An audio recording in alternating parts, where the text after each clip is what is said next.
Especially from கேரளானோ அங்கே WCC அங்கே artist எல்லாரும் வந்து நம்ம ரைட்ஸுக்காக நிறைய பேசினதுக்கு அப்புறம் சேஞ்சஸ் என்ன வந்திருக்குன்னா, நம்மளுக்கு நீட்டான பாத்ரூம் வேணும்னு கொஞ்சம் தெரிய வந்தது ஆளுங்களுக்கு. இதுக்கு முன்னாடி அது கூட இல்லாம தான் நிறைய ஆர்டிஸ்ட் ஒர்க் பண்ணியிருந்தாங்க. கேரவன் சிஸ்டம் எல்லாம் வந்து இப்போ கொஞ்ச நாள் தான் ஆயிடுச்சு. அதுக்கு முன்னாடி யாராச்சும் எங்கேயாச்சும் வீட்டில எல்லாம் கேட்டு யூஸ் பண்றது அந்த மாதிரி எல்லாம் தான் இருந்திருக்கும். அண்ட் ஈவன் கேரவன் சிஸ்டம் வந்தாலும் கூட not every one gets a caravan.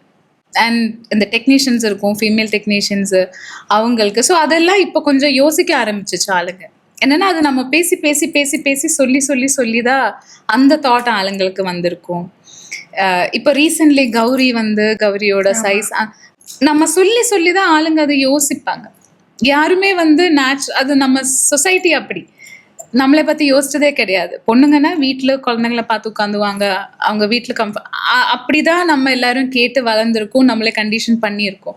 So அது பிரேக் பண்ணி நம்ம வந்ததுக்கு அப்புறம் தான் நம்ம பேச ஆரம்பிச்சிச்சு. நம்ம ஒர்க்குக்கு வந்திருக்கோம், வி நீட் திஸ், எங்க ஸ்பேஸ் கம்ஃபர்டபுள் ஆகணும், எங்களுக்கு இது தேவை, நாங்களும் ஈக்குவல் ஒர்க் தான் பண்றது. ஸோ அதுக்கான பேயா இருக்கட்டும், நம்மளுக்கு கிடைக்கிற ஸ்பேஸா இருக்கட்டும், ரெஸ்பெக்டா இருக்கட்டும், இதெல்லாம் நம்மளுக்கும் வேணும்னு நம்ம சொல்லி சொல்லி சொல்லி சொல்லி அந்த டிஃப்ரென்ஸ் வந்திருக்கு இப்போ.